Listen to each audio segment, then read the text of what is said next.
So hello student, welcome back to my class. My topic is MOT. मेरा आज का topic क्या है? Molecular orbital theory. जैसा कि आपको मैंने वीवीटी तक पढ़ा दिया। वीवीटी में you all know only those atomic orbital participate which are half filled, means जिसके पास एक ही इलेक्ट्रॉन है और वो they are going to pair up. और rest orbital which are completely filled, वो क्या हो जाते हैं? अनडिस्टर्ब रहते हैं, उनमें कोई भी चेंजेस नहीं आती। और वीवीटी थ्योरी में ही आपने हाइब्रिडाइजेशन के बारे में पढ़ चुका। लेकिन वीवीटी थ्योरी से आप ना तो मैग्नेटिक बिहेवियर को कंप्लीटली बता सकते हो और ना कोऑर्डिनेट बॉन्ड का कंसेप्ट कहीं पे भी आता है। और दूसरा, जब भी कोई एटॉमिक ऑर्बिटल, कोई भी एटम एक दूसरे की तरफ अप्रोच करेंगे तो आपको पता है फोर्स ऑफ अट्रैक्शन और फोर्स ऑफ रिपल्सन होता है। तो डेफिनेटली इसका इंपैक्ट हर एक एटॉमिक ऑर्बिटल पर पड़ने वाला है, चाहे वो फील्ड हो और चाहे वो अनफिल्ड हो, मींस चाहे वो हाफ फील्ड हो चाहे वो कंप्लीटली फील्ड हो। तो एमओटी कहता है during the chemical bond formation all orbital may take part. Means अगर हम बात करें, अगर मैंने ऐसा लिख दिया, अभी बेसिक्स बता रहा हूं, ठीक है बच्चों, थोड़ा सा वेट कीजिए। तो जैसे सपोज करो इस तरीके से अगर मैंने फिल किया 1 2 3 4 and 5। So according to VBT क्या बोलता है? सिर्फ ये ऑर्बिटल ही पार्टिसिपेट करेंगे बॉन्ड फॉर्मेशन में, क्योंकि इसको पेयर अप होना है। लेकिन एमओटी बोलता है नहीं, ऐसा कुछ भी नहीं है, ये तीनों ऑर्बिटल पार्टिसिपेट कर सकते हैं। Means orbital whether it is completely filled or whether it is half filled, no issue, all orbital may take part in the bond formation, will take part in the bond formation, and they combine to form new orbitals which are called molecular orbital। Means जब atomic orbital combines करेंगे तो दो नए orbitals बनते हैं। Suppose करो दो atomic orbital combine किए, सपोज करो मैंने लिख दिया हाइड्रोजन H2 बनना है, तो आपको पता है एक हाइड्रोजन का 1s1 होता है, दूसरे हाइड्रोजन का भी हम लोग क्या लिखते हैं बच्चों? 1s1 लिखते हैं। मींस कितने एटॉमिक ऑर्बिटल हो गए? दो एटॉमिक ऑर्बिटल हो गए। जब ये दोनों कंबाइन करेंगे तो हमेशा याद रखना दो न्यू मॉलिक्यूलर ऑर्बिटल बनेंगे, जिसको हम लोग क्या बोलते हैं? एक को बोलेंगे सिग्मा 1s और एक को बोलेंगे सिग्मा स्टार 1s। अब सपोज करो एक एटम्स के 2s और दूसरे एटम के 2s कंबाइन किए, तो फिर से दो न्यू मॉलिक्यूलर ऑर्बिटल बनेंगे, उसको क्या बोलेंगे? सिग्मा 2s और सिग्मा स्टार 2s, ऐसा सो ऑन। समझ में आ गया? तो मॉलिक्यूलर ऑर्बिटल में जितने एटॉमिक ऑर्बिटल कंबाइन करते हैं उतने ही मॉलिक्यूलर ऑर्बिटल बनने वाले होते हैं। इस चीज को हमेशा याद रखना। सपोज करो मैंने लिथियम लिखा 1s2 2s1, ठीक है बच्चों। अब Li2 बनना है, फिर लिथियम दूसरा भी लिखा 1s2 2s1। तो आपको पता है कितने मॉलिक्यूलर ऑर्बिटल बनने वाले हैं? आपको पता है ये 1s और ये 1s कंबाइन करेंगे, दो एटॉमिक ऑर्बिटल कंबाइन किए तो बन गए दो न्यू मॉलिक्यूलर ऑर्बिटल। फिर ये और ये कंबाइन किए, दो न्यू मॉलिक्यूलर ऑर्बिटल में 2 + 2 कितने हो गए बच्चों? 4। यानी बस कंसेप्ट इतना समझना, द एटो जितने क्वांटिटी में एटॉमिक ऑर्बिटल कंबाइन होंगे उतने ही मॉलिक्यूलर ऑर्बिटल। सपोज मैंने लिखा 1s2 2s2 2p1 और दूसरा भी सेम 1s2 2s2 2p1, यानी का मैंने बोरोन का लिख लिया और मुझे B2 बनाने हैं। तो B2 का जब बनने हो गए तो कितने मॉलिक्यूलर ऑर्बिटल बनेंगे? देखो 1 2 3 4 5 6, टोटल कितने एटॉमिक ऑर्बिटल कंबाइन कर रहे हैं? 3 ऊपर के 3 नीचे के, यानी 6। यानी जो मॉलिक्यूलर ऑर्बिटल बनेंगे वो 6 न्यू मॉलिक्यूलर ऑर्बिटल बनने वाले। मैं इलेक्ट्रॉन की बात नहीं कर रहा हूं, मैं बात कर रहा हूं ऑर्बिटल की। जैसे ये एक पूरा ऑर्बिटल है, ये एक पूरा ऑर्बिटल है और ये एक पूरा ऑर्बिटल है, इस चीज को याद रखना। फिर एक ये ऑर्बिटल है और एक ये ऑर्बिटल है और एक ये ऑर्बिटल है। एक सिंगल सिंगल की बात कर रहा हूं। और अगर मैं इसी में कंप्लीटली फिल कर दूं तो पी में आपको पता है 3 ऑर्बिटल होते हैं, तो सबको जोड़ दूं तो 1 + 1 2, 2 और 3 कितने होंगे? 5, और यहां पर भी 5 5 5 10, टोटल 10 न्यू मॉलिक्यूलर ऑर्बिटल बनने वाले हैं। इस चीज को आप माइंड में सेट कर लो। यानी जब भी कोई दो एटॉमिक ऑर्बिटल आपस में कंबाइन करेंगे तो दो पॉसिबिलिटी होगी। एक तो आपको पता है सिमेट्रिकल ओवरलैप होगा और एक डिससिमेट्रिकल ओवरलैप होगा। यानी जो दो न्यू मॉलिक्यूलर ऑर्बिटल बनेंगे, एक की एनर्जी कम और एक की एनर्जी ज्यादा। कम वाले को हम लोग बोलेंगे बॉन्डिंग मॉलिक्यूलर ऑर्बिटल और ज्यादा वाले को हम लोग बोलेंगे एंटी बॉन्डिंग मॉलिक्यूलर ऑर्बिटल। और आपको पता है अगर मैं स्टार लगा दूं कहीं किसी के ऊपर तो उसको बोलते हैं एंटी बॉन्डिंग मॉलिक्यूलर ऑर्बिटल, और अगर नॉर्मल लिखूं तो मैं उसको क्या बोलता हूं, बॉन्डिंग मॉलिक्यूलर ऑर्बिटल। ये आपके माइंड में सेट हो गया, यानी एमओटी जो है वीवीटी का थोड़ा और एक्सटेंडेड वर्जन है। अब अगर सिंपल साफ सुंदर लफ्जों में आपसे कोई पूछे कि what is the basic difference between VVT and MOT, तो समझ जाना वीवीटी में पार्शियल ओवरलैपिंग होता है इस तरह से, बट एमओटी में कंप्लीट ओवरलैपिंग होता है, याद रखना, ये इसको बोलते हैं कंप्लीट ओवरलैपिंग। और ये जो कंपोनेंट बना इसी को बोलते हैं मॉलिक्यूलर ऑर्बिटल। और मॉलिक्यूलर ऑर्बिटल हमेशा पॉलीसेंट्रिक होते हैं। अगर मैं लिखूं एटॉमिक ऑर्बिटल मींस एक सेंटर होते हैं यानी मोनोसेंट्रिक, और मॉलिक्यूलर ऑर्बिटल होते क्या है बच्चों, पॉलीसेंट्रिक। तो वीवीटी क्या है, पार्शियल ओवरलैप, एमओटी क्या है, कंप्लीट ओवरलैपिंग। कंप्लीट ओवरलैपिंग होगा तो आपको पता है दो न्यू ऑर्बिटल बनेंगे, एक बॉन्डिंग और दूसरा एंटी बॉन्डिंग।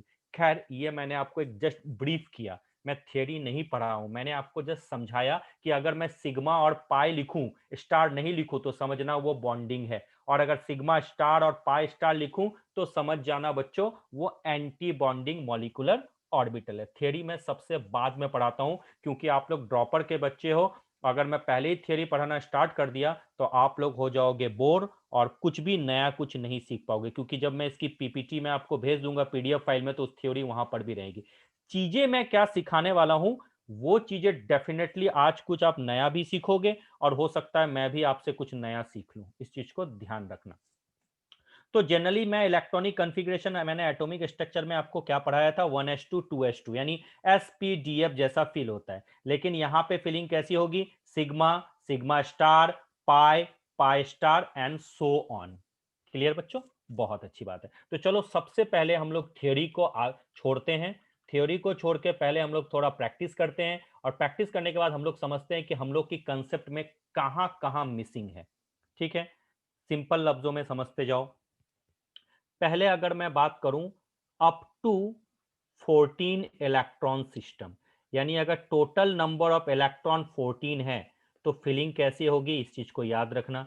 हम लोग क्या लिखेंगे, सिग्मा 1s, उसके बाद सिग्मा स्टार 1s, इसको बुक में कभी कभी के भी लिख देते हैं, मतलब बहुत इनर सेल के इलेक्ट्रॉन होंगे तो इसको कंसीडर नहीं भी करते हैं, लेकिन हम लोग कंसीडर करेंगे। उसके बाद लिखेंगे sigma 2s, sigma star 2s।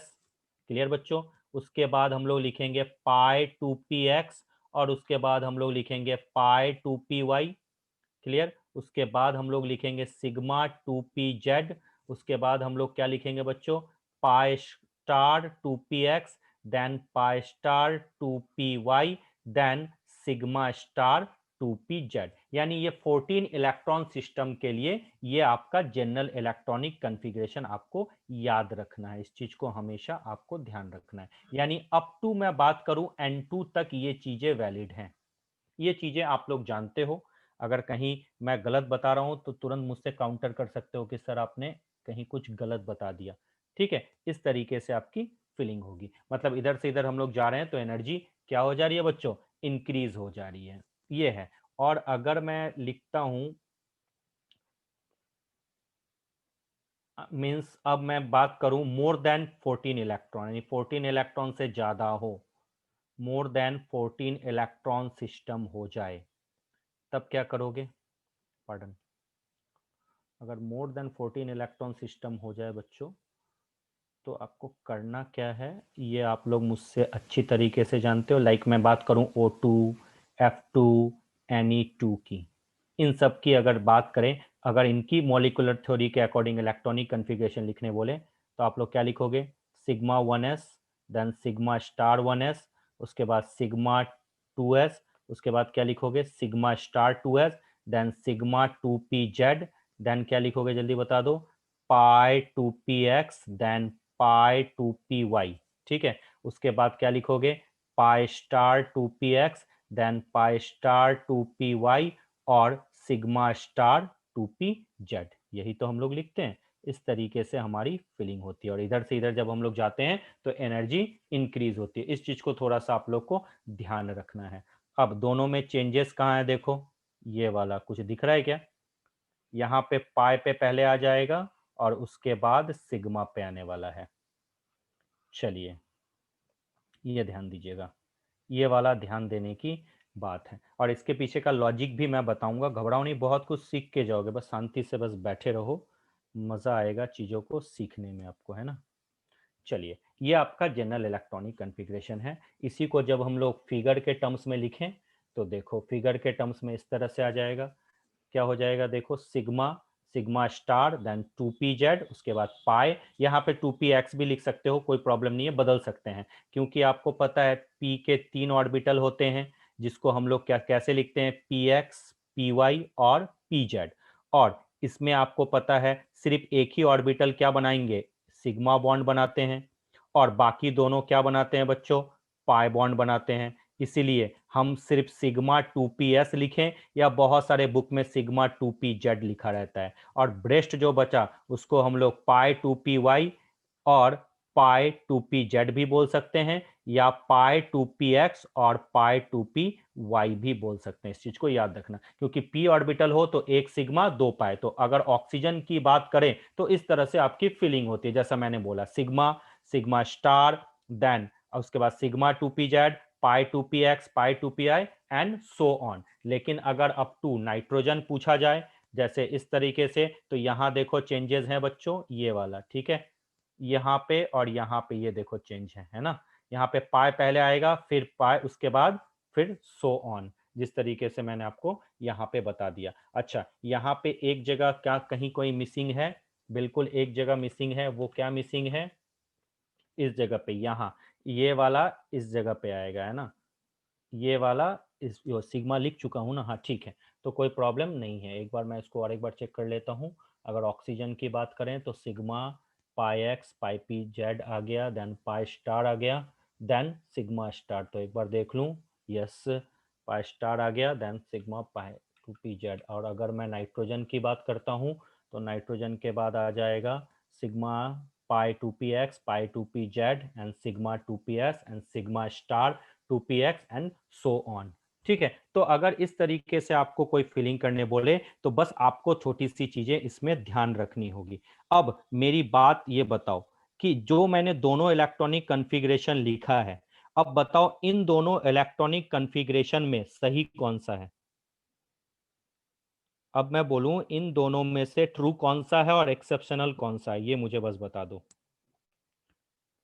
जो बता पाएगा। ये दिख रहा है ना आपके स्क्रीन पे भी है, ये वाला अभी जो मैंने दोनों बताया ना आपको, बस मुझे आने वाला है। अब सिंपल सा लॉजिक है, अगर आपसे कोई पूछे बॉन्ड ऑर्डर कैसे ढूंढते हैं, तो bond order is equal to 1/2 number of bonding electron minus number of anti bonding electron, ये फॉर्मूला हो जाएगा।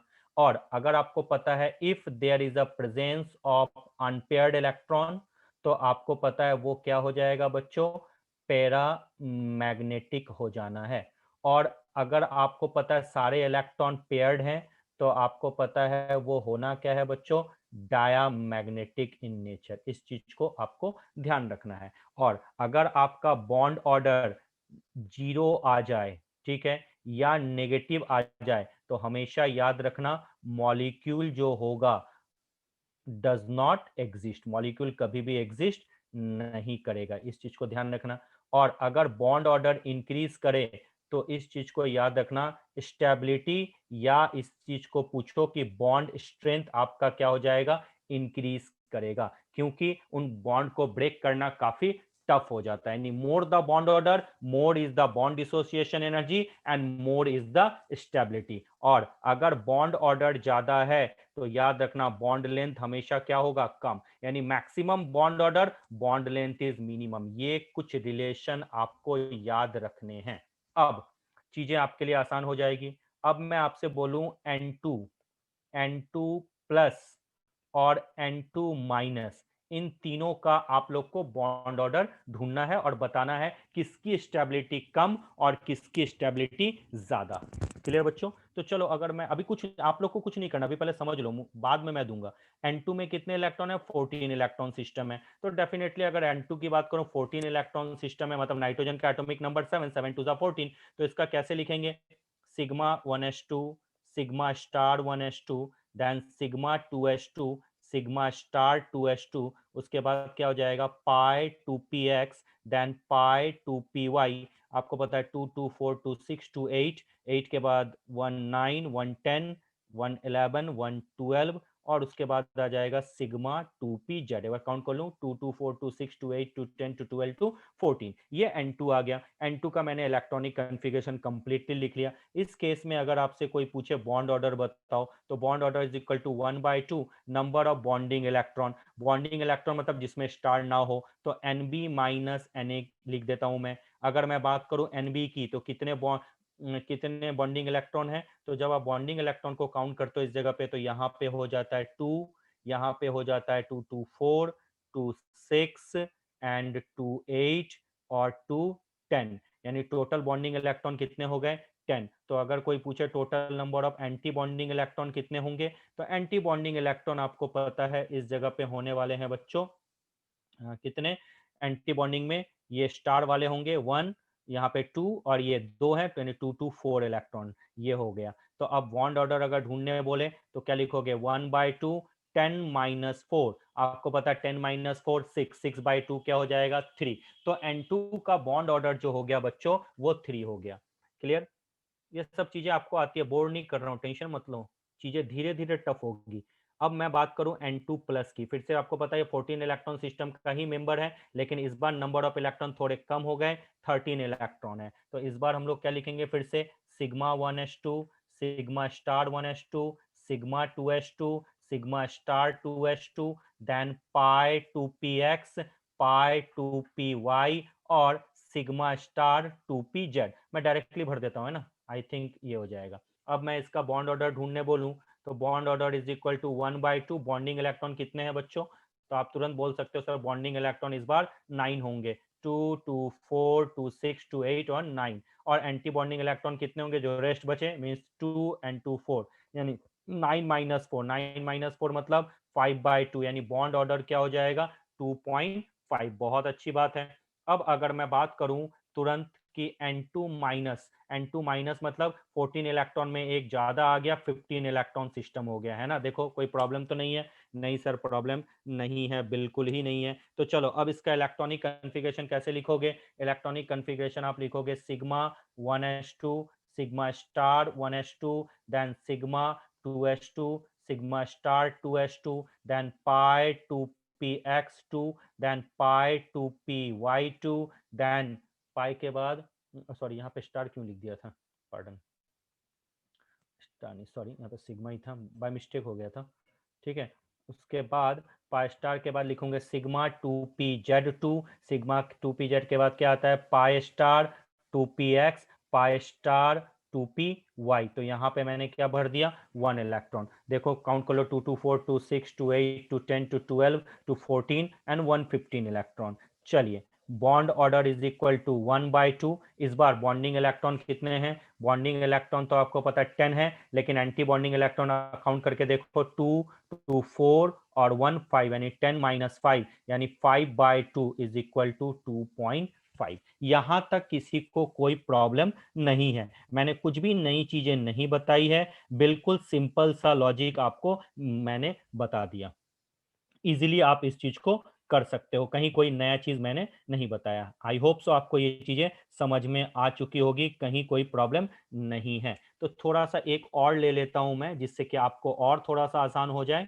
अगर मैं इस जगह पे लिख दूं N2 2 माइनस, तो ये वाला आपके टोटल कितने हो गए 14 इलेक्ट्रॉन होंगे। तो 14 इलेक्ट्रॉन का अगर मैं लिखने बोलूं इलेक्ट्रॉनिक कन्फिग्रेशन, तो आप इसका इलेक्ट्रॉनिक कन्फिग्रेशन क्या लिखोगे, sigma 1s2 sigma star 1s2 sigma 2s2, pardon यहाँ पे sigma star 2s2 then pi 2px then pi 2py, 2 2 डाल दिया मैंने यहाँ पे, sigma 2pz2 then pi star 2px1 and pi star 2py1। I think ये कंप्लीटली सही है, आपको कहीं कोई दिक्कत नहीं है। अब मैं बात करूं इसका बॉन्ड ऑर्डर ढूंढो, तो bond order is equal to 1/2 bonding electron minus anti bonding electron, यही तो होगा। बॉन्डिंग इलेक्ट्रॉन कितने हैं आप देख लो 10 होंगे, और एंटी बॉन्डिंग इलेक्ट्रॉन देख लो 6 है। एंटी बॉन्डिंग मतलब जो कि आपको पता है कहाँ स्टार वाले हो, फिर से देख लो यहाँ पे 2 2 4 और इस जगह पे 5 और 1 6, यानी 10 माइनस 6 यानी क्या हो जाएगा 4/2 इज इक्वल टू 2। इस तरीके से मैंने लिख दिया, खत्म। ये इस तरीके से जनरल आपका लिखना होता है और आप इस तरीके से इस चीज को लिख के आ जाओगे।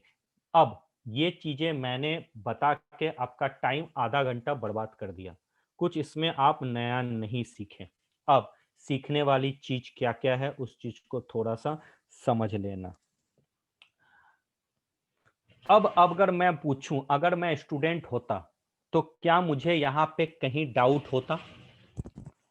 तो जल्दी बताओ कहाँ कहाँ। पहले तो आप लोग को मैं वर्क दे रहा हूं कि आप लोगों में से किसी को कोई कुछ पूछना है यहां तक जो मैंने बताया, ये जो बॉन्ड ऑर्डर मैंने लिखा, इसमें किसी के मन में कोई क्वेरीज आ रही है कि सर आपने कहीं गलत बता दिया है? तो पहले वो अपनी क्वेरीज को क्लियर करें, फिर मैं बताऊंगा।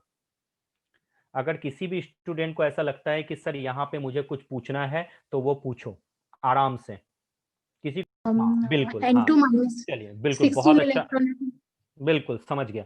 अगर मैं स्टूडेंट होता, ध्यान से सुनना, पहले मेरी क्वेरीज होती, सर आपने बोला अप टू 14 इलेक्ट्रॉन सिस्टम के लिए हम लोग ये वाला फॉर्मूला लगाते हैं, पहले पाई फिल होता है देन सिग्मा फिल होता है, लेकिन सर इधर तो 14 से ज्यादा है और इधर यहां भी 14 से ज्यादा है, फिर भी आपने पाई पहले क्यों फिल किया, सिग्मा क्यों नहीं फिल किया? अब इस जगह पे एक चीज हमेशा ध्यान रखना, आपका पेरेंट एटम कौन है बच्चों? मेरा पेरेंट एटम नाइट्रोजन है, नाइट्रोजन 14 इलेक्ट्रॉन सिस्टम है, तो हमें देखना है पेरेंट एटम कौन सा है। पेरेंट एटम के अकॉर्डिंग हमें जो फिलिंग का रूल है उसको यूज करना है। जब हमें पता है जो पेरेंट एटम है वो नाइट्रोजन है, ये जो इलेक्ट्रॉन इंक्रीज हो रहे हैं वो सिर्फ और सिर्फ इसके चार्ज के चलते, means sometime it is gaining electron, sometime it is losing electron, लेकिन पेरेंट एटम तो वही नाइट्रोजन है। तो अगर पेरेंट एटम नाइट्रोजन से नीचे है और यह नाइट्रोजन है, चाहे उस पर कितना प्लस और कितना भी माइनस हो जाए, वही सेम रूल सब में फॉलो होगा, याद रखना। यानी अगर यहां पाई टू पी एस लिखे हो तो यहां पर भी पाई टू पी एक्स लिखोगे और यहां पर भी पाई टू पी एक्स लिखोगे। गलती से भी अगर 16 इलेक्ट्रॉन दिख के पहले तुमने सिग्मा को फिल कर दिया तो थियोरेटिकली वो गलत हो जाएगा, थियोरेटिकली गलत होगा। अदरवाइज तुमको वैसे कुछ खास फर्क नहीं पड़ेगा, करके देख लो कहीं कोई फर्क नहीं पड़ रहा है, लेकिन हमें बिल्कुल ऑर्डर्ड में जाना है, हमें बिल्कुल वही थ्योरी फॉलो करनी है जो हम लोगों ने कॉपी बुक स्टाइल में पढ़ के आया है।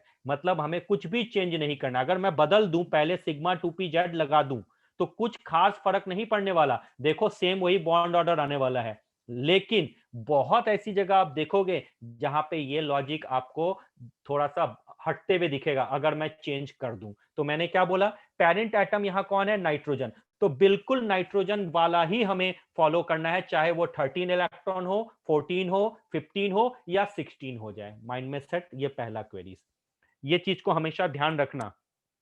पेरेंट एटम तुरंत चेक कर लेना कि पेरेंट एटम कौन है, अगर पेरेंट एटम जो है उसी के अकॉर्डिंग करोगे। चलिए अब यहां पे आपसे पूछा जाए कि आपके पास सर, आपने पहला क्वेश्चन ध्यान देना, आपने N2 लिखा, आपने सर N2 प्लस लिखा, आपने N2 माइनस लिखा और आपने N2 2 माइनस लिखा। सर इसका बॉन्ड ऑर्डर 3 है, इसका बॉन्ड ऑर्डर 2.5 है, इसका बॉन्ड ऑर्डर 2.5 और इसका बॉन्ड ऑर्डर 2.5। अब मैं बोल रहा हूं स्टेबिलिटी ऑर्डर में इनको अरेंज करो। ये नीट का क्वेश्चन है, नीट 2018 का।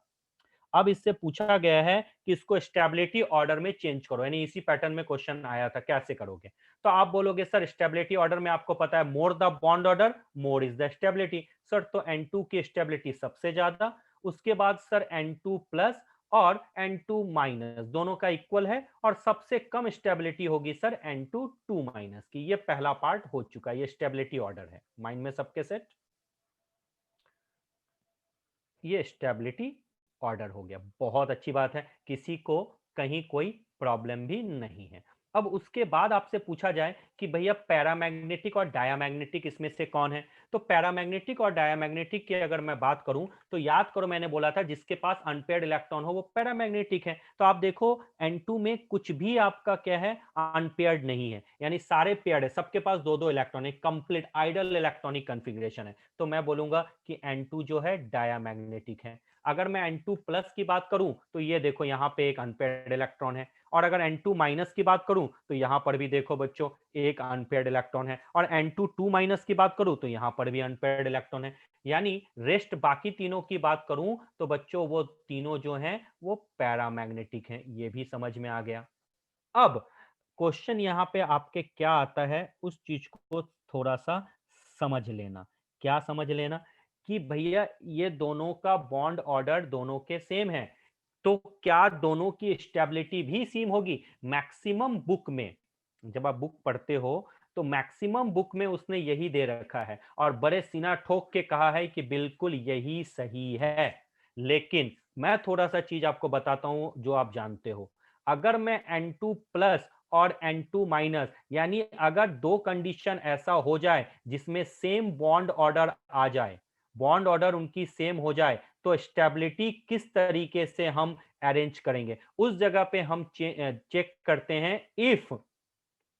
If the number of electron, if the number of electron in anti-bonding MO, anti-bonding molecular orbital is less than it is more stable, यानी जिसके एंटी बॉन्डिंग इलेक्ट्रॉन सबसे कम होंगे वो ज्यादा स्टेबल होगा इन कंपैरिजन टू अदर। अब थोड़ा सा पीछे आ जाओ। जब मैं इस जगह पे आता हूं तो मैं क्या देख रहा हूं बच्चों कि इसके पास कितने एंटी बॉन्डिंग इलेक्ट्रॉन है? सर यहाँ पे दो, और इस जगह पे सर दो। टोटल इसके पास एंटी बॉन्डिंग में 4 इलेक्ट्रॉन है। लेकिन जब N2 माइनस की बात करूं तो 2 2 4 एंड 1 5, यानी N2 माइनस में number of anti bonding electron ज्यादा है in comparison to N2 plus. तो किसकी स्टेबिलिटी ज्यादा होगी? N2 प्लस की ज्यादा और N2 माइनस की कम। अब इसको कैसे बताओगे? क्योंकि आपको पता है anti bonding molecular orbital ABMO less stable होते हैं। क्यों? क्योंकि जो ABNO होता है वो हायर एनर्जी स्टेट पे होता है। कौन से एनर्जी स्टेट पे होता है बच्चों? हायर। और आपको पढ़ाया था मैंने, हायर एनर्जी स्टेट हमेशा क्या होते हैं? लेस स्टेबल होते हैं। और आपको पता है BMO bonding molecular orbital more stable होते हैं, क्योंकि वो किस स्टेट पे होता है? लोअर एनर्जी स्टेट पे। और लोअर एनर्जी स्टेट होता है तो ज्यादा स्टेबिलिटी होती है। यही सबसे पहला टॉपिक था मेरा केमिकल बॉन्डिंग का। तो इसीलिए अगर बॉन्डिंग मॉलिक्यूलर ऑर्बिटल में इलेक्ट्रॉन ज्यादा होंगे और एंटी बॉन्डिंग में कम होंगे तो स्टेबिलिटी ज्यादा होगी, और अगर एंटी बॉन्डिंग में ज्यादा होने लग जाए तो स्टेबिलिटी कम होगी। तो ये वाला ऑर्डर अगर आप लिख के आ जाओ तो इस पे ही विवाद हुआ था, तो याद रखना गलत हो जाएगा। एक और क्वेश्चन है जहां पे आप फंसोगे, वो भी मैं समझाऊंगा धीरे धीरे। तो ऑर्डर क्या होगा? N2, देन आप लिखोगे N2 प्लस, देन लिखोगे N2 माइनस, और उसके बाद लिखोगे N2 2 माइनस। ये एक्चुअल ऑर्डर है। इस चीज को हमेशा आपको समझना चाहिए और आई होप सो इस चीज को आप लोग समझोगे। चलिए, ये तो हो गया बहुत टाइम कंज्यूमिंग। अब आपसे पूछा जाए कि आपने देखा होगा नीट के जनरली क्वेश्चन में डायरेक्टली पूछता है फाइंड द बॉन्ड ऑर्डर। ठीक है बच्चों, ये पूछा जाता है। या आपसे पूछा जाता है कि बताओ बच्चों मैग्नेटिक नेचर क्या है, यानी मैग्नेटिक बिहेवियर क्या है, यही तो पूछा जाता है। तो क्या इतना टाइम आपके पास है जो आप इतनी सारी चीजें लिख के आओगे सिग्मा 1s2 से? मैं तो नहीं कर पाऊंगा। तो इसके लिए एक छोटा सा ट्रिक है जो आप लोग जानते हो, कोई नई चीज नहीं है। मैंने जो ट्रिक बनाया या मैं जो जानता हूं वो बता रहा हूं। खैर बहुत सारी ट्रिक है, उससे कोई मतलब नहीं है।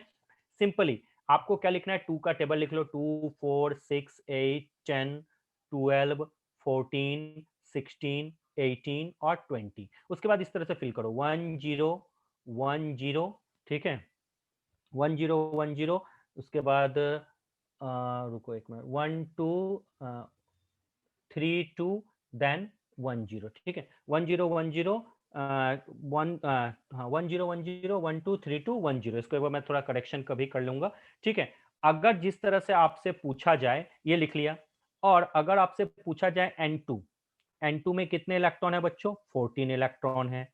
और अगर आपसे पूछा जाए N2 प्लस में कितने इलेक्ट्रॉन है बच्चों? N2 प्लस में आपके पास 15 इलेक्ट्रॉन है। और उसके बाद पूछा जाए N2 माइनस में कितने इलेक्ट्रॉन है? N2 माइनस में आपके पास कितने इलेक्ट्रॉन है बच्चों? सॉरी, N2 प्लस में 13 इलेक्ट्रॉन है, पार्डन।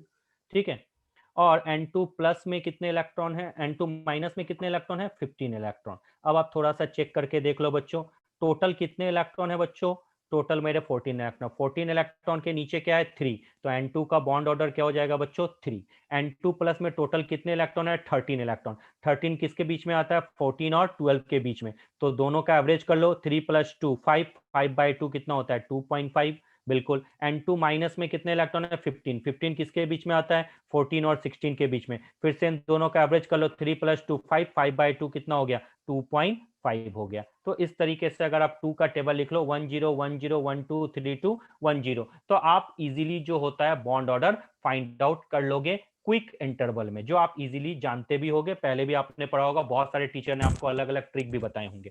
अब मैग्नेटिक बिहेवियर कैसे करेंगे, देखो, अगर इवन नंबर ऑफ इलेक्ट्रॉन्स हो तो याद रखना हमेशा वो होंगे डायामैग्नेटिक, और अगर ऑड नंबर ऑफ इलेक्ट्रॉन हो तो वो हो जाएंगे पैरामैग्नेटिक। इस चीज को ध्यान रखना।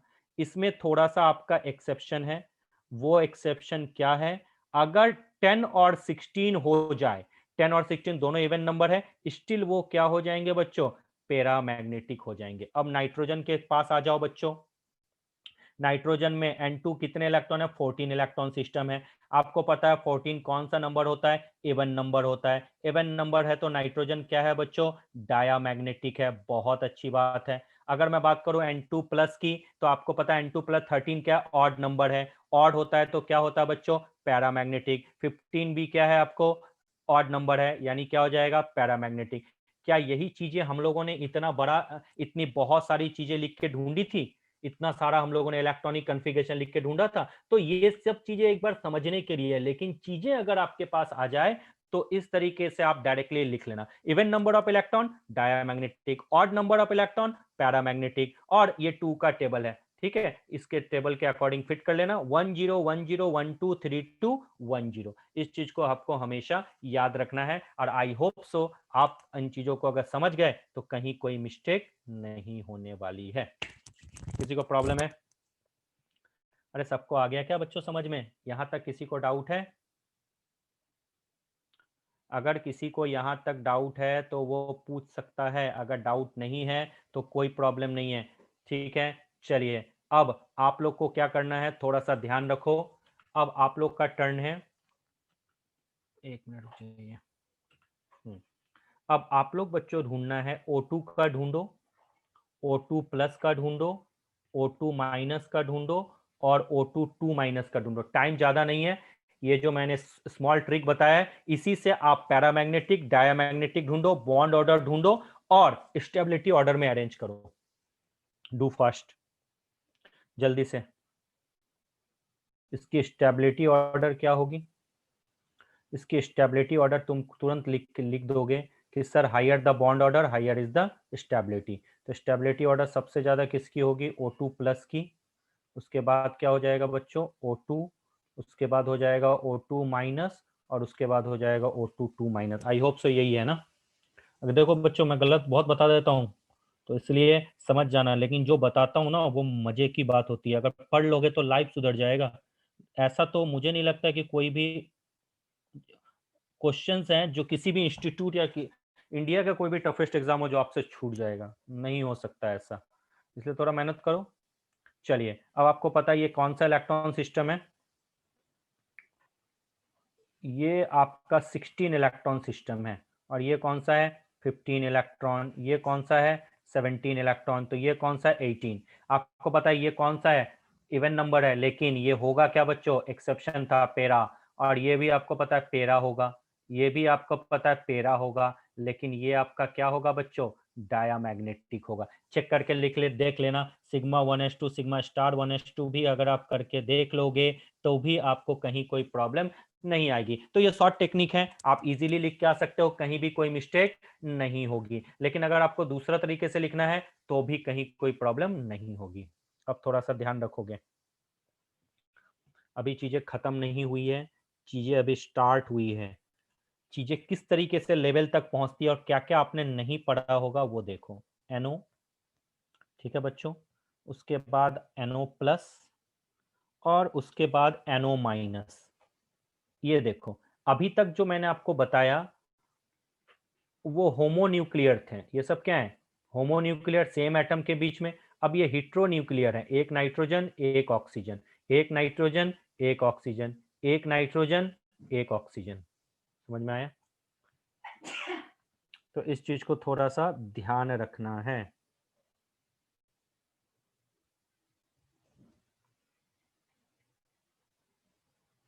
चलिए, इन सब का बॉन्ड ऑर्डर बताइए क्या हो जाएगा। पहले तो सबका बॉन्ड ऑर्डर बताओ आराम से, फिर चीजें मैं थोड़ी सी आपको समझाना चाहता हूं।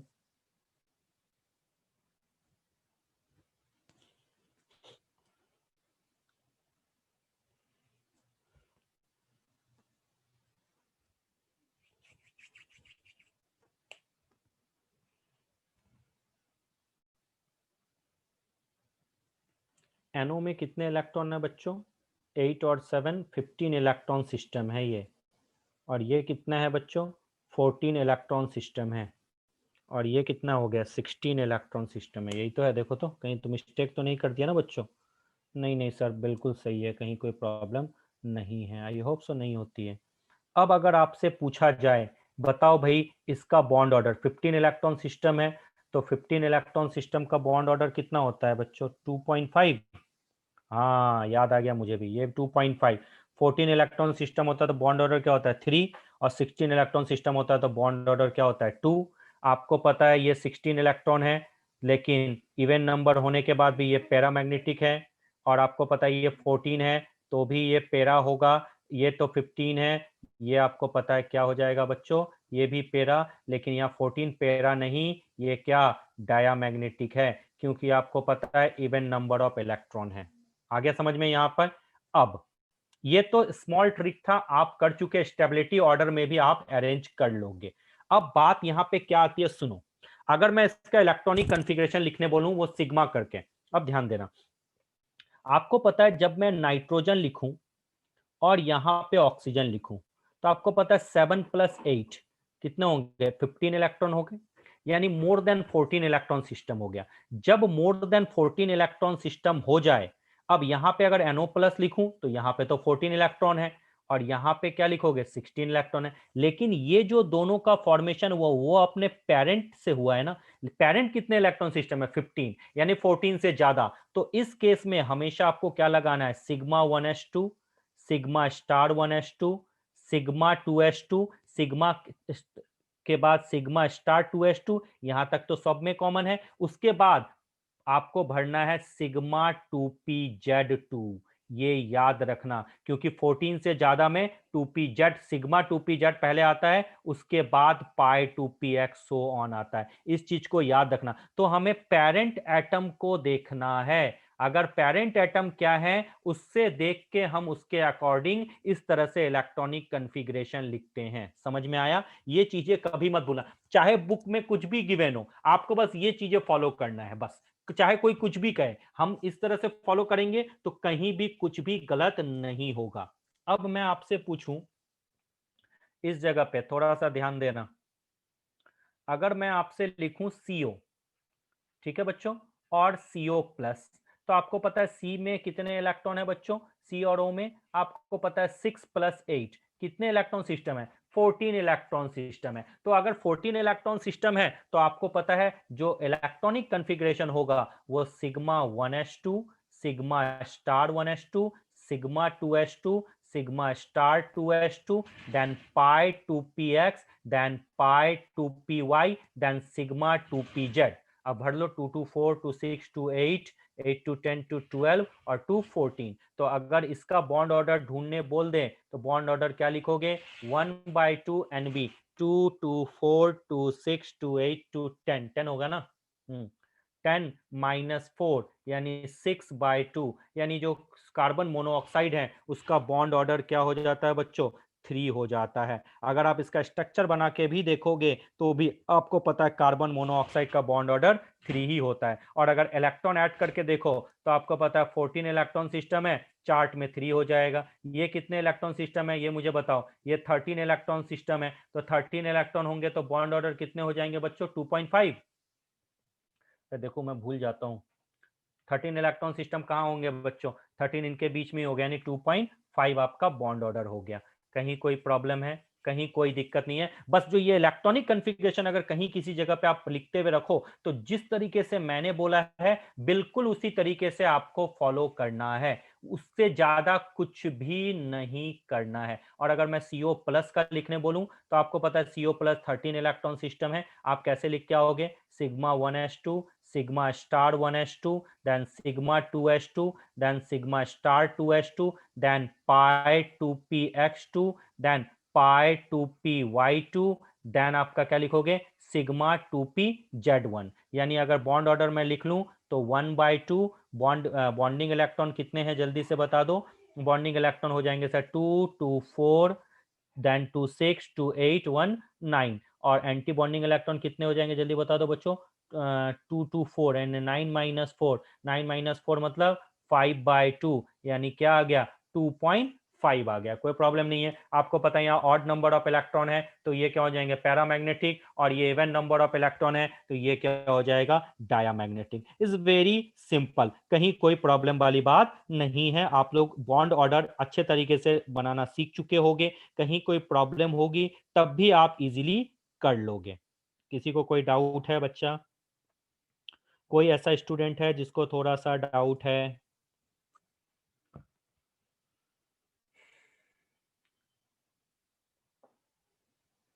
पढ़ के आते तो आपको पता है क्या मिलेगा?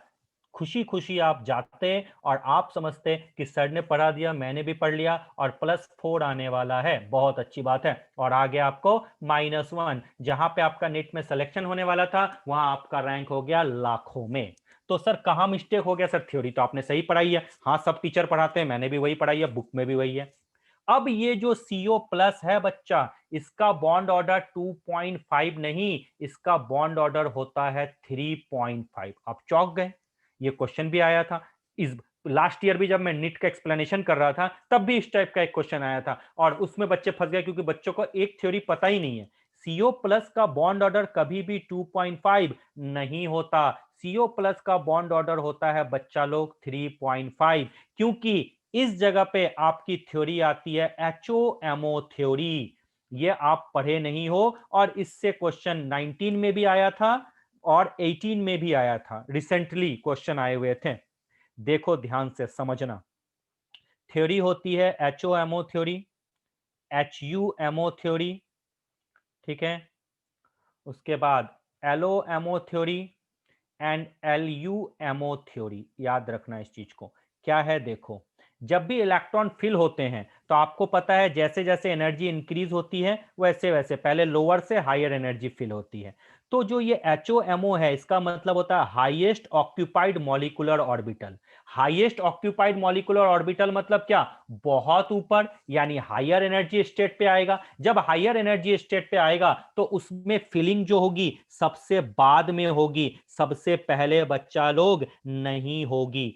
तो CO प्लस का जब हम लोग इलेक्ट्रॉनिक कॉन्फ़िगरेशन लिखते हैं तो ये देखा गया है कि सिग्मा स्टार 2s जो है वो HOMO है, हाईएस्ट ऑक्यूपाइड मॉलिक्यूलर ऑर्बिटल है, यानी इसकी एनर्जी सबसे ज्यादा होगी। तो ये यहां नहीं आएगा, ये सबसे बाद में फिल होगा। क्या बोला मैंने?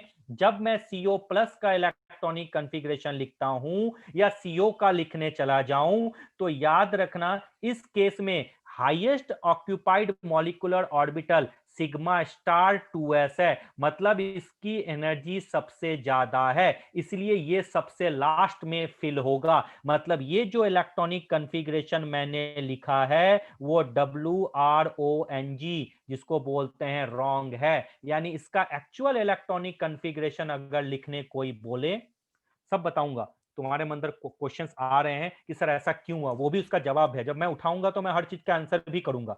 अब इसका इलेक्ट्रॉनिक कॉन्फ़िगरेशन कैसे लिखोगे देखो।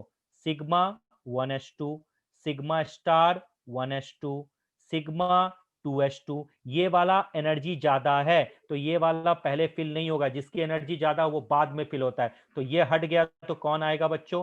पाई 2px2, then pi 2py2, then sigma 2pz2, then sigma star 2s1। अब बॉन्ड ऑर्डर ढूंढ के देखो तो sir bond order is equal to 1/2। Bonding electron कितने हैं बच्चा लोग थोड़ा सा तुरंत काउंट कर लो, स्क्रीन पे दिख रहा होगा।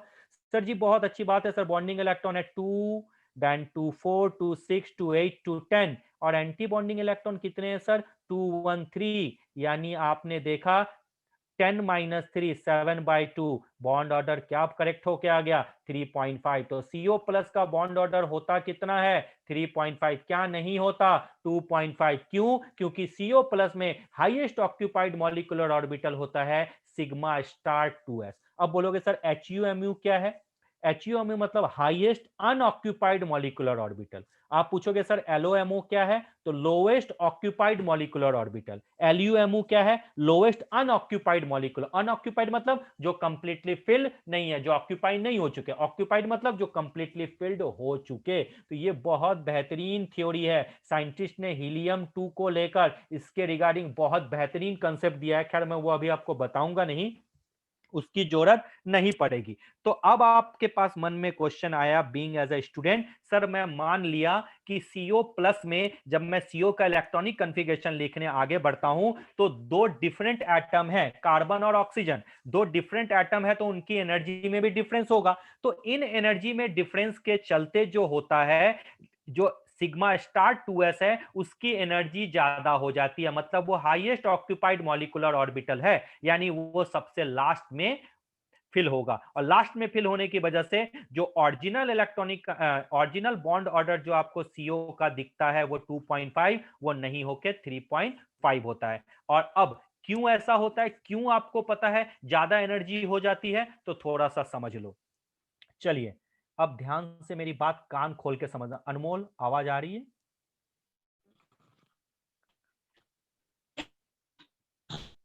आ रही है आवाज? Yes sir. हाँ अब ध्यान से समझो, सुनो मेरी बात बच्चों लोग। आपको पता है केमिकल बॉन्ड तब बनता है जब नेट फोर्स क्या होगा? फोर्स ऑफ अट्रैक्शन हो। यानी अगर दो एटम A और B पास आएंगे तभी तो बॉन्डिंग होगी। यानी जब दोनों एटम पास में आएंगे तो उसकी एनर्जी क्या होगी? लेस होगी। यानी जब अट्रैक्शन होता है तो एनर्जी क्या होने लगती है? लेस एनर्जी होने लगती है, जिसके चलते बच्चों स्टेबिलिटी क्या होती है? इंक्रीज होती है। ये चीज आप जानते हो? हाँ सर बिल्कुल जानते हैं, ये तो आपने बताया था। लेकिन जब दो एटम पास आते हैं तो आपको पता है उनके बीच में रिपल्सन भी तो होता है। तो जब दो एटम के बीच में रिपल्सन हो जाए तो आपस में एक दूसरे से दूर जाते हैं, और दूर जाते हैं तो आपको पता है वो कौन सा एनर्जी स्टेट है बच्चों? मैक्सिमम एनर्जी स्टेट है। और अगर मैक्सिमम एनर्जी स्टेट हो गया तो आपको पता है वो हुआ किस लिए? वो रिपल्सन के चलते हुआ। यानी अगर किसी एटम में अट्रैक्शन है तो नेट जो होगा वो क्या होगा? लेस एनर्जी होगी और मैक्सिमम स्टेबिलिटी होगी। ये सबको पता है, ये मैंने याद करो केमिकल बॉन्ड में बताया था कि जब दो एटम पास आते हैं तो दो फोर्स ऑफ रिपल्सन और दो फोर्स ऑफ अट्रैक्शन होते हैं। यानी अट्रैक्शन होगा तो एनर्जी लेस, स्टेबिलिटी ज्यादा। लेकिन अगर रिपल्सन होगा तो आपको पता है रिपल्सन से एनर्जी क्या होती है बच्चों? मैक्सिमम एनर्जी स्टेट पे चला जाता है। और जब मैक्सिमम एनर्जी स्टेट पे चला जाएगा तो उसकी स्टेबिलिटी क्या हो जाती है? कम हो जाती है। उसी तरीके से जब कार्बन और ऑक्सीजन की में मॉलिक्यूलर ऑर्बिटल बनने लगते हैं, क्योंकि इसका इलेक्ट्रॉनिक कॉन्फ़िगरेशन 1s2 2s2 और 2p2 होता है, और इसका 1s2 2s2 2p4 होता है, और दोनों का एनर्जी स्टेट भी डिफरेंट होता है। तो ऐसा सिचुएशन आता है जब दोनों के बीच में रिपल्सन मैक्सिमम हो जाता है। इस रिपल्सन मैक्सिमम होने की वजह से सिग्मा स्टार 2s की एनर्जी ज्यादा हो जाती है, जिसके चलते वो हायर एनर्जी स्टेट पे पहुंच जाता है। इसलिए उसमें इलेक्ट्रॉन की फिलिंग क्या होती है? सबसे बाद में होती है, जिसके चलते CO प्लस का बॉन्ड ऑर्डर 2.5 से बदल के 3.5 होता है। तो अगर कोई पूछे CO प्लस का बॉन्ड ऑर्डर 2.5 से 3.5 क्यों होता है, तो बोलोगे CO प्लस में highest occupied molecular orbital sigma star 2s है, क्योंकि रिपल्सन इन दोनों हेट्रोएटॉमिक है, ये दोनों होमो नहीं है, अलग अलग हैं। अलग अलग होने की वजह से एक जगह पे रिपल्सन ज्यादा हो जाता है, जो सिग्मा स्टार 2s की एनर्जी को बहुत ज्यादा बढ़ा देता है। बहुत ज्यादा बढ़ाने की वजह से वो सबसे दूर चला जाता है, हायर एनर्जी स्टेट पे पहुंच जाता है। इसलिए इलेक्ट्रॉन सबसे लास्ट में इसमें फिल होता है। इस चीज को ध्यान रखना, और ये थियरी बहुत बहुत इंपॉर्टेंट है और हर बार क्वेश्चन आता है, पलट के देख के आना। मैक्सिमम आपने जब नेट पे सॉरी आपने जब YouTube खोलते हो या बहुत महान महान टीचर्स के वीडियो देखते हो, तो आप इस चीज को ऑब्जर्व किए होगे, उस क्वेश्चन का एक्सप्लेनेशन आज भी अधूरा है। 2019 का एक्सप्लेनेशन था, क्वेश्चन इसी तरह से आया था, उसमें कार्बन से लेके पूछा था। अधूरा इसलिए है कि वो तभी पूरा हो सकता है जब आपको ये HOMO, LUMO, HUMO और LOMO थ्योरी पता है। मतलब एनर्जी स्टेट क्यों ज्यादा हुआ, तो एनर्जी स्टेट इसलिए ज्यादा होता है क्योंकि net force force of repulsion होता है। तो आप बोलोगे सर क्या ऐसा सिचुएशन आपके होमो एटॉमिक में भी आता है, तो मैं बोलूंगा कैसे आ सकता है भाई, दोनों तो सेम ही ब्रदर हैं, तो उनके बीच में तो एक नेट नेट ही फोर्स रिपल्सन और अट्रैक्शन हो सकता है। दोनों में क्या बोलते हैं मिसबैलेंस कैसे हो सकता है। लेकिन अगर दोनों अलग अलग भाई हैं, एक नाइट्रोजन है और एक ऑक्सीजन है, एक कार्बन है एक ऑक्सीजन, एक कार्बन है एक नाइट्रोजन है, तो कहीं ना कहीं डिसबैलेंस होने के चांसेस आ जाते हैं। तो वही डिसबैलेंस किसमें होता है, CO प्लस के इलेक्ट्रॉनिक कॉन्फ़िगरेशन में होता है। ध्यान रखना इस चीज को। चलिए इसकी थ्योरी लिखिए, स्टार बनाइए कॉपी पे, इसका बहुत बेहतरीन थ्योरी है, लिखिए। The bond order of CO plus is 3.5। क्या बोला बच्चों मैंने, the bond order of CO plus is 3.5, is 3.5 in CO plus, in CO plus the highest occupied molecular orbital, the highest occupied molecular orbital is sigma star 2s, is sigma star 2s, is sigma star 2s,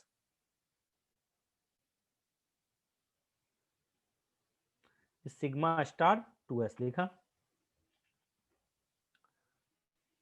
लिख लिया, is sigma star 2s because in case of CO,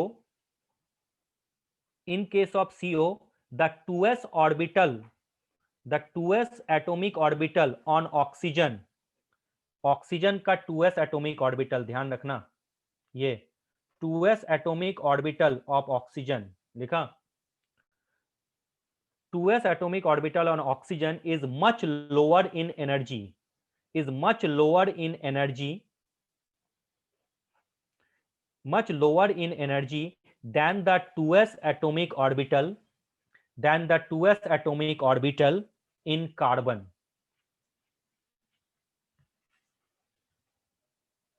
समझ आया, यानी इन दोनों का energy same नहीं है। और आपको पता है मॉलिक्यूलर ऑर्बिटल तभी बनते हैं जब दोनों एटॉमिक ऑर्बिटल की एनर्जी क्या होती है, सेम होती है। अब मैं दोनों तरफ नाइट्रोजन ले लूं तो इसके 2s और इसके 2s की एनर्जी सेम होगी, इसलिए डिसबैलेंस नहीं होता। लेकिन ऑक्सीजन और कार्बन में एनर्जी में डिफरेंस हो सकता है क्योंकि दोनों सेम नहीं है। समझ में आ गया क्या बोला मैंने, फिर से बता रहा हूं। In case of CO the 2s atomic orbital on oxygen is much lower in energy than 2s atomic orbital in carbon. The discrepancy in energy, the discrepancy in energies allow the discrepancies, the discrepancy in energy, in energies allow the pi to px and pi to py bonding molecular orbital।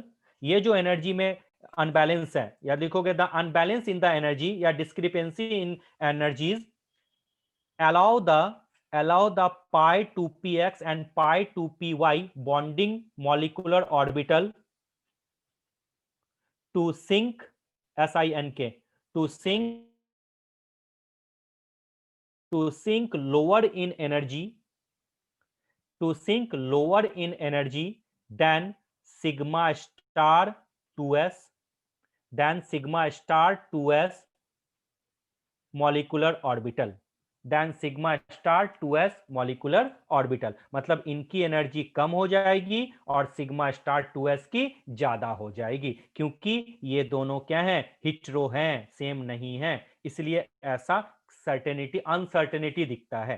तो अब अगर आपसे कोई electronic configuration लिखने बोले CO और CO plus का, तो गलती से भी बच्चा लोग ना तो ये लिख के आओगे ना तो ये लिख के आओगे, आओगे क्या ये, यानी यहां से ही आपकी चेंजिंग होनी शुरू हो जाएगी। CO का क्या लिखोगे, सिग्मा स्टार 1s2 लिख लो कॉपी में, sigma star 1s2 sigma 1s2 sigma star 1s2 sigma 2s2 then pi 2px pi 2py sigma 2pz, then ये वाला बच्चा उठ के यहां आ जाएगा। लेकिन चेंज कुछ नहीं होगा, CO के बॉन्ड ऑर्डर में चेंज नहीं होगा क्योंकि सारे पेयर्ड हैं, लेकिन CO प्लस के बॉन्ड ऑर्डर में चेंज होगा। समझ में आया, लेकिन बदलाव यहीं से नोटिसेबल होगा।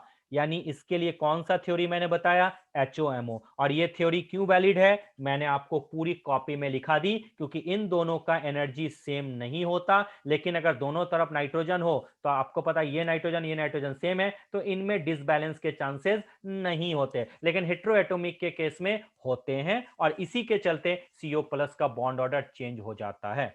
माइंड में सबके सेट, आई होप सो सबके सेट हो चुका होगा, कहीं कोई प्रॉब्लम नहीं है। तो चलिए बच्चों, अगर आपसे हो चुका है, आप समझ चुके हो, तो बहुत अच्छी बात है, और बहुत अच्छी बात होने की वजह से आप मुझे बता दो जल्दी से CN माइनस का बॉन्ड ऑर्डर और मैग्नेटिक प्रॉपर्टी, CN माइनस का bond order and magnetic property जल्दी।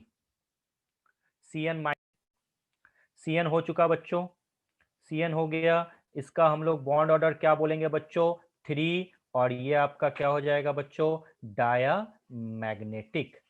और अगर आपसे कोई पूछे BN का ढूंढो, BN का जल्दी बता दो, B और N में कितने होंगे, 5 + 7 ही तो होंगे ना, 15 होंगे। हाँ सॉरी 13, मैं भी क्या यार, BN का क्या हो जाएगा, 13 हो जाएगा ना, सर 12 सर अच्छा 12 12 हो, अरे चलो थैंक, मैं बोलता हूँ ना मैं हमेशा मिस्टेक कर लेता हूँ। चलो, मुझे लगा तुम लोग कभी सो जाते हो, अलाइव हो इसका मतलब। चलो बहुत अच्छा, वेरी वेरी गुड, मतलब क्लास एक्टिवली लिया करो। बॉन्ड ऑर्डर क्या हो जाएगा इसका, 2। अगर बॉन्ड ऑर्डर 2 है तो डायमैग्नेटिक है या पैरामैग्नेटिक है, आपको पता है 12 क्या है, ऑड नंबर है, ऑड नंबर हो जाएगा तो पैरामैग्नेटिक हो जाएगा, नहीं सॉरी गलत बोल दिया ना, 12 है ना, 12 है तो इवन नंबर है, यानी ये डायमैग्नेटिक है। चलो बहुत अच्छी बात है। चलिए हीलियम 2, जल्दी जल्दी फास्ट करते जाओ, B2, फास्ट फास्ट, देखो कहाँ मिस्टेक कर बैठोगे अभी तुरंत। हीलियम 2, बोरोन 2 B2 है, बेरिलियम 2 है, लिथियम 2 है, ठीक है, लिथियम 2 प्लस है, ठीक है, उसके बाद लिथियम 2 माइनस है, जल्दी जल्दी करो, सॉरी पार्डन, लिथियम 2 माइनस है। तो मॉलिक्यूलर ऑर्बिटल थ्योरी बेसिकली आपको समझ में आ गया, मैंने बेसिक आपको समझा दिया, और अब यहाँ पे है मेरे पास पूरा डायग्राम, उसके अकॉर्डिंग भी आपको थ्योरी में बता रहा हूँ। सबको आंसर करना है, सब इसका आंसर करो, जिसको जिसको कहीं पर भी थोड़ी सी भी डाउट है, थोड़ा भी समझ में नहीं आ रहा है, वो पूछ सकता है ना, इजी है।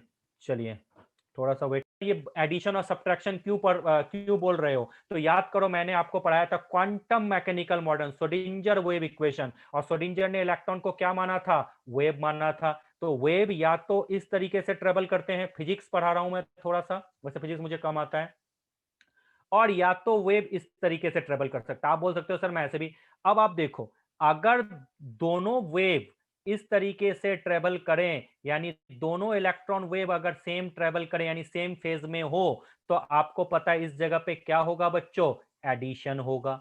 लेकिन अगर दोनों वेव, एक वेव ऊपर और एक वेव नीचे, यानी ये दोनों हो जाए, तो इस जगह पे क्या होगा बच्चों, सब्ट्रैक्शन होगा। एडिशन से क्या बनता है, बॉन्डिंग मॉलिक्यूलर ऑर्बिटल, सब्ट्रैक्शन से क्या बनता है, एंटी बॉन्डिंग मॉलिक्यूलर ऑर्बिटल। यानी दो केस हो सकते हैं, सेम फेज और आउट ऑफ फेज, यानी एक कंस्ट्रक्टिव तो दूसरा डिस्ट्रक्टिव हो जाएगा, यानी एक एडिशन तो दूसरा सब्ट्रैक्शन। एडिशन होगा तो सिग्मा और पाई बनेगा, सब्ट्रैक्शन होगा तो सिग्मा स्टार और पाई स्टार बनेगा। याद करो इलेक्ट्रॉन वेव को कैसे रिप्रेजेंट करते हैं, साई से रिप्रेजेंट, सपोज करो ये ए है और ये बी है, तो क्या लिखोगे, Sai A plus psi B, यानी इनका ओवरऑल जब इनको ऐड करेंगे तो क्या बनेगा, phi is equal to psi A plus psi B. और अगर इन दोनों को लेंगे तो आपको पता है फाई स्टार इक्वल टू क्या लिखोगे, साई ए माइनस साई बी, यानी एक एडिशन और दूसरा सब्ट्रैक्शन। और जब एडिशन होगा तो ओवरऑल एम्पलीट्यूड इंक्रीज करता है, सब्ट्रैक्शन होगा तो ओवरऑल एम्पलीट्यूड डिक्रीज करता है। इन दोनों को ऐड करोगे तो ये थोड़ा बड़ा हो जाएगा ना बच्चों, लेकिन अगर इन इसको और इसको लोगे यानी एक ऊपर एक नीचे, तो सब्ट्रैक्शन में क्या हो जाएगा बच्चों, छोटा हो जाता है, इसलिए माइनस का साइन दिया हुआ है। तो ये बेसिक थ्योरी है एडिशन और सब्ट्रैक्शन के केस में। आई होप सो ये चीज आप लोग को समझ में आ चुकी होगी, कहीं कोई प्रॉब्लम नहीं है। जिसको प्रॉब्लम है वो पूछ सकता है, लेकिन अभी क्लास खत्म नहीं हुई, थोड़ा रुक जाओ, अभी तक मैंने थ्योरी आपको बताई नहीं है। थ्योरी अभी थोड़ा सा आ रहा है, थोड़ा सा चार्ट में देखो। देखो सबसे पहले ये समझ लो एमओटी क्या आपके स्क्रीन पे है, जो मैंने बोला वही मैंने टेबुलेट कर दिया, अच्छे तरीके से देख लो। ये मैं भेज दूंगा, लेकिन समझने के लिए आप समझ सकते हो, ठीक है।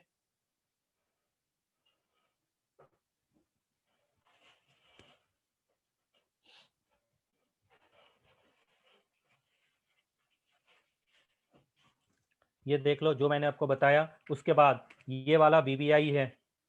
कोई पूछा एटॉमिक ऑर्बिटल और मॉलिक्यूलर ऑर्बिटल, देखो एटॉमिक ऑर्बिटल मतलब ये, मॉलिक्यूलर ऑर्बिटल मतलब ये, यानी ये मोनोसेंट्रिक तो ये पॉलीसेंट्रिक, याद रखना।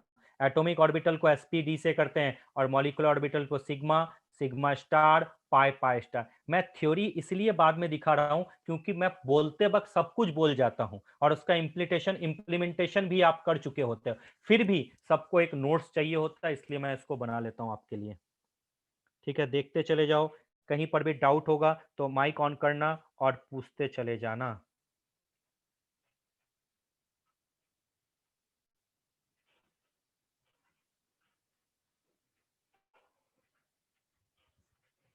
ठीक है बच्चों, चलिए उसके बाद आ जाता है आपको कंपैरिजन बॉन्डिंग एमओ और एंटी बॉन्डिंग एमओ। आपको पता है बॉन्डिंग एमओ की एनर्जी कम, एंटी बॉन्डिंग के एमओ की एनर्जी ज़्यादा होती है। इस चीज़ को ध्यान रखना, आपके स्क्रीन पे है, इसको भी आप लोग देखते चले जाओ।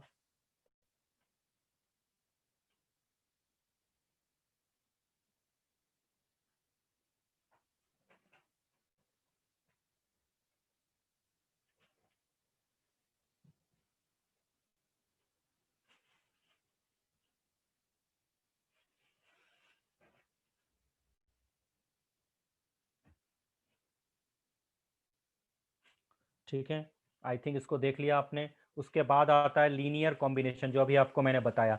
देखो ये जब वेव क्या होंगे, सेम फेज में होंगे तो एडिशन होगा यानी एम्पलीट्यूड बढ़ जाएगा, जब ऑपोजिट फेज में होंगे यानी एम्पलीट्यूड कम और टेंस टू जीरो। इसको एक बार पूरा पढ़ो आप लोग। अच्छा कुछ क्वेश्चन आया है क्या? हाँ नहीं, ठीक है, इसको एक बार आप लोग पढ़ो पूरा, क्या क्या है हर चीजों को समझो। ये मैंने श्रोडिंगर वेव इक्वेशन में भी आपको समझाया था, किस तरह से ग्राफ ऊपर और किस तरह से ग्राफ नीचे जाता है।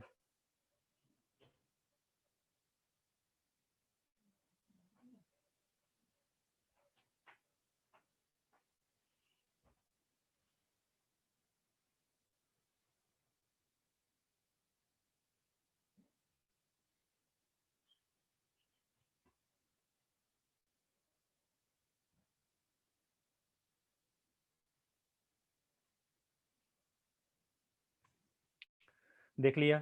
उसके बाद नेक्स्ट ये आपको बता दिया। उसके बाद आपका नेक्स्ट आ जाता है, ये देखो इस तरह से अरेंज करते हैं bonding ammo, anti bonding ammo subtraction से गना। यहाँ मैंने बताया था रिपल्सिव आता है और नीचे वाला अट्रैक्टिव फोर्स, सब कुछ समझा चुका हूँ, बस एक बार पढ़ते चले जाओ इसको।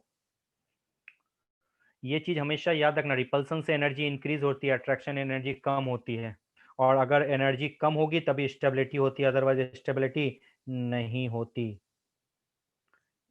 ठीक है बच्चों, इसको भी आपने देख लिया होगा, या स्क्रीनशॉट ले लो, पढ़ लो, किसी को डाउट हो पूछते जाना। अब देखो केस अभी मैंने बताया एडिशन में, phi is equal to psi, psi मतलब जानते हो ना एम्पलीट्यूड वेव फंक्शन, पढ़ा चुका हूँ, श्रोडिंगर वेव इक्वेशन ड्राइव किया था, याद है ना सबको, साई की वैल्यू याद है ना सबको? स्वाति याद है? स्वाति, झलक,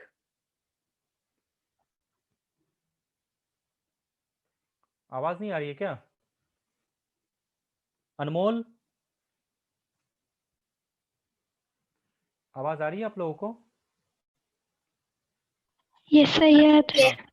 अच्छा बताओ सिग्निफिकेंस किसका होता है, साई का होता है या साई स्क्वायर का, जल्दी बता दो।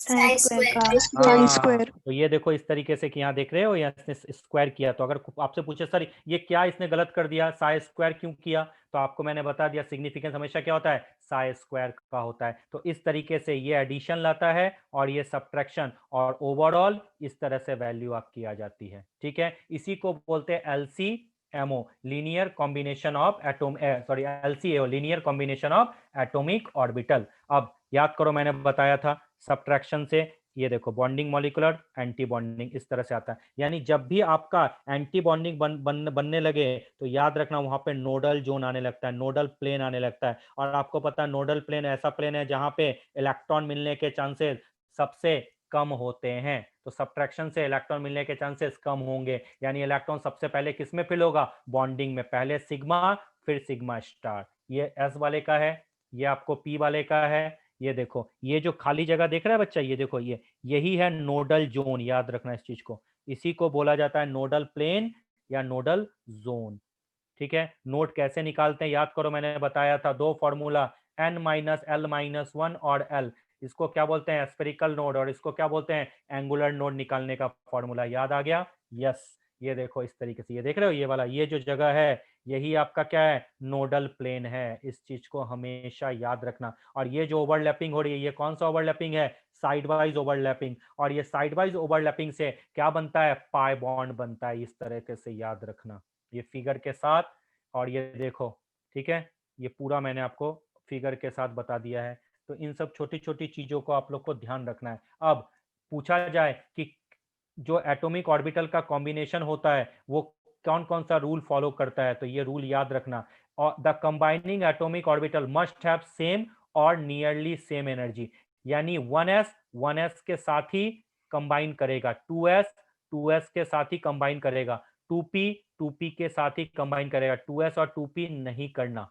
समझ में आया, नहीं तो यहाँ पे एनर्जी गैप हो जाता है। जो आपने C और O के बीच में देखा, दोनों हेटेरो एटॉमिक था, अलग अलग थे, इसलिए इसका 2s और इसके 2s में एनर्जी डिफरेंस आ गया। समझ में आया।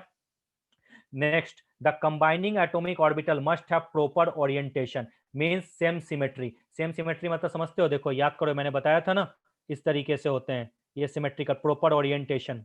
और अगर प्रॉपर नहीं हो तो देखो इस तरीके से, आपको पता ओवरलैपिंग नहीं होती, तो ये इम्प्रॉपर है, और ये देखो इम्प्रॉपर है, ये देखो इम्प्रॉपर है, यानी ओरिएंटेशन प्रॉपर होना चाहिए। जब मैं वीवी थ्योरी बता रहा था तब भी बता रहा था।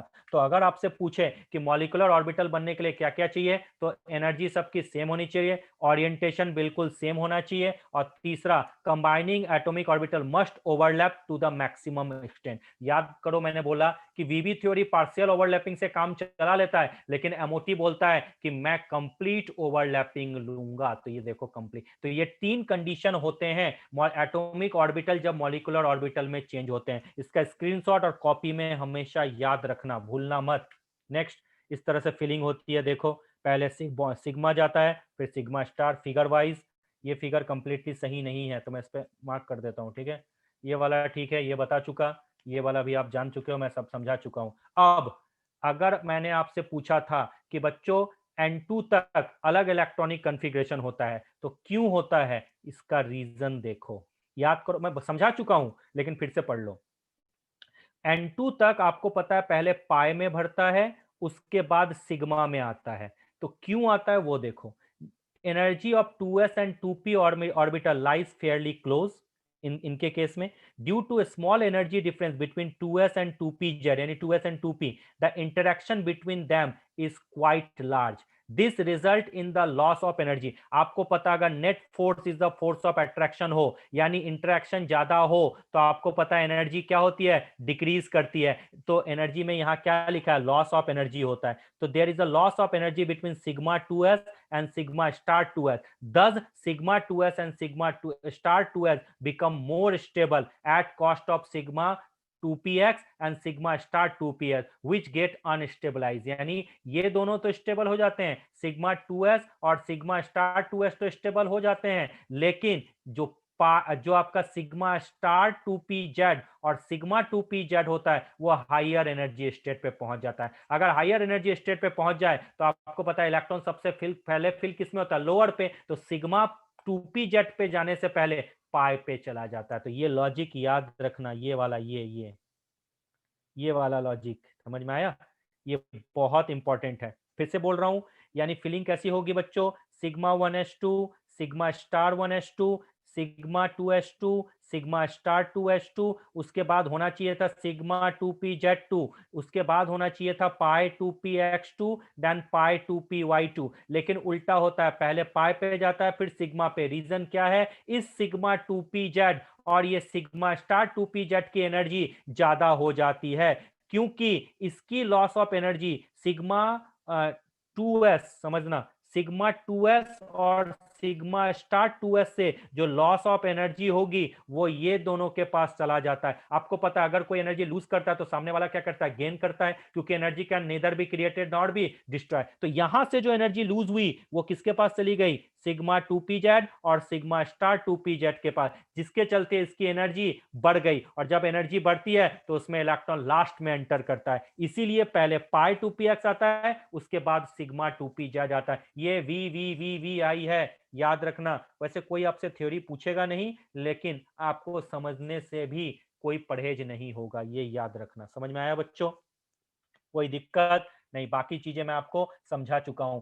ये कंप्लीटली आपका वीबीटी और एमओटी का डिस्क्रिप्शन है। अगर कहीं पर भी प्रॉब्लम हो तो आप माइक ऑन करके मुझसे क्वेश्चन पूछ सकते हो। अब आपके लिए एक क्वेश्चन है, थोड़ा सा ध्यान रखना, सुनो मेरी क्वेश्चन को। विच of the following diatomic species has only pi bond, क्या बोला, इन चारों में से किसके पास सिर्फ और सिर्फ पाई बॉन्ड है, B2, then O2, then N2 और देन आपका C2। क्वेश्चन समझ में आया, फिर से बोल रहा हूं, which of the following diatomic molecular species has only pi bond according to the molecular orbital theory. Molecular orbital theory के अकॉर्डिंग इन चारों में से किसके पास सिर्फ पाई बॉन्ड है, चलो जल्दी करो, आंसर करो फास्ट। जिसको भी कुछ भी डाउट है बच्चों, एमओटी पूछ लेना। जो ये 2019 का क्वेश्चन है, वो ये वही स्टूडेंट बता सकता है जिसने मेरी थ्योरी को भी बहुत ध्यान से पढ़ा है, और नहीं तो नहीं बता सकता कभी भी। गूगल करने से कुछ नहीं होगा। Which of the following diatomic molecular species has only pi bond according to the molecular orbital, किसके पास सिर्फ पाई बॉन्ड ही है according to the molecular orbital theory. Sigma bond है ही नहीं, बड़ा टिपिकल क्वेश्चन है। जल्दी करो बच्चों, अब तुम लोग के जाने का भी टाइम हो गया, मेरे जाने का भी टाइम हो गया। कल की क्लास भी मैं इसी टाइम लूंगा 7 o'clock, ठीक है। और एक चीज थोड़ा सा ध्यान रखना, कल मैं पढ़ाऊंगा डायपोल मोमेंट, और डायपोल मोमेंट वो बहुत सारी चीजें मैं आपको बताने वाला हूं जो आप नहीं पढ़े हो डायपोल मोमेंट में, और कैसे क्वेश्चन आते हैं वो मैं आपको समझाऊंगा। ये क्वेश्चन मेरा देने का सिर्फ और सिर्फ एक ही था कि निट में एक्चुअली क्वेश्चन आते कैसे हैं वो समझो। ये पूछ दिया, आप घबरा गए। क्वेश्चन में आपसे क्या पूछा, अच्छे से समझो। पूछा है कि इनमें से कौन सिर्फ पाई बॉन्ड बनाता है, जिसके पास सिर्फ पाई बॉन्ड ही है, सिग्मा बॉन्ड है नहीं। आप कंफ्यूज हो गए, क्योंकि आपको पता है पहले सिग्मा बनेगा तभी तो पाई बनेगा, जनरल केस में आप यही तो देखते हो। तो चेक करके एक बार देखें। अगर मैं B2 का इलेक्ट्रॉनिक कॉन्फ़िगरेशन लिखूं, ठीक है, अगर मैं B2 का इलेक्ट्रॉनिक कॉन्फ़िगरेशन, पार्डन,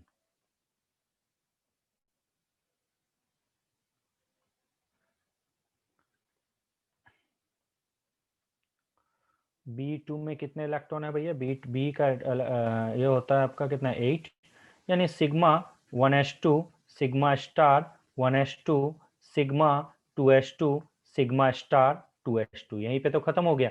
यहाँ पे तो p ऑर्बिटल है ही नहीं, यानी पाई बॉन्ड का कोई सीन है नहीं।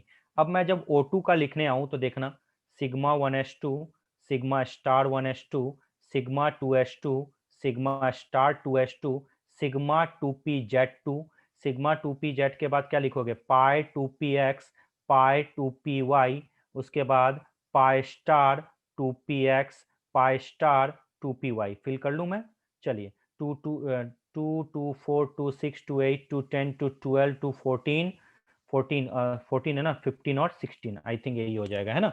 यानी अब जब मैं O2 का लिखा, तो जब O2 का आप लिख रहे हो तो O2 में देखो सिग्मा आ चुका, और क्वेश्चन में पूछा सिर्फ पाई बॉन्ड है, तो यानी O2 तो आंसर होगा नहीं। बेरिलियम भी आंसर है नहीं। देखो बेरिलियम में तो S2 ऑर्बिटल है, p ऑर्बिटल तो है ही नहीं, काम ही खत्म। अब N2 का थोड़ा मैं लिख के चेक करता हूं बच्चों, देखो कितना आसान है, थोड़ा समझ लो। N2 का लिखा sigma 1s2 sigma star 1s2 sigma 2s2 sigma star 2s2 then pi 2px2 then pi 2py2, उसके बाद सिग्मा 2pz2। काउंट करके देखो 2 2 4 2 6 2 8 2 10 2 12 2 14, यानी पाई भी बना सिग्मा भी बना, ये आंसर भी नहीं होगा। अब मेरे पास एक ही ऑप्शन बचा है C2, तो वो तो आंसर होगा ही होगा, लेकिन उसका एक्सप्लेनेशन भी देख लो क्या है। मेन तो चीज एक्सप्लेनेशन है ना। C2 में आप क्या लिखोगे, sigma 1s2 sigma star 1s2 sigma 2s2 sigma star 2s2, उसके बाद क्या आ जाएगा पाई 2px पाई 2py। यहां तक तो आपको पता ही है, कहीं कहीं पे आपका वो सीन है ही नहीं पाई वाला बॉन्ड। अब यहाँ पे p ऑर्बिटल है 2 2 4 2 6 2 8 2 10 2 12। अब कार्बन में देखो कहीं पे भी सिग्मा 2pz है नहीं है, तो सिर्फ पाई तो बना रहा है बच्चा, तो आंसर क्या होगा C2। देखो तो कितना आसान है। अगर आपको बेसिक नॉलेज है तो फिर तो आप सही तरीके से आ जाओगे, अगर बेसिक नॉलेज नहीं है तो आंसर कहाँ से आएगा। देखो सब में देखो, इसमें है, इसमें ऑक्सीजन में भी है, बेरिलियम में तो बात ही नहीं है, p ऑर्बिटल आया ही नहीं, लेकिन कार्बन में देखो सिर्फ पाई है। तो क्या बोला, which has only pi bond according to MOT। तो देखो लास्ट वाला क्या है, पाई बॉन्ड ही तो है, सिग्मा 2pz फिल ही नहीं हुआ, तो आंसर क्या हो जाएगा C2। तो अगर बेसिक कंसेप्ट आपका अच्छा है ना बच्चों, तो कोई भी क्वेश्चन आपसे छूट नहीं सकता। अब एक फाइनल क्वेश्चन जो आपका होमवर्क है। होमवर्क क्या है, और गूगल मत करना, वैसे गूगल में भी गलत ही है। H2 B2 और Li2 को आपको अरेंज करके आना है स्टेबिलिटी ऑर्डर में। ये आपका क्वेश्चन है, ये बहुत बेहतरीन क्वेश्चन है। आपसे ये अगर आपने सॉल्व कर लिया तो आपकी थ्योरी वॉशअप हो जाएगी। क्या बोला मैंने, H2 B2 और Li2 को आपको स्टेबिलिटी ऑर्डर में अरेंज करके आना है, ये कल आपका होमवर्क है। ठीक है, इस चीज को थोड़ा सा समझ लो। 5 मिनट का समय है, किसी को अगर कोई डाउट है या समझ में नहीं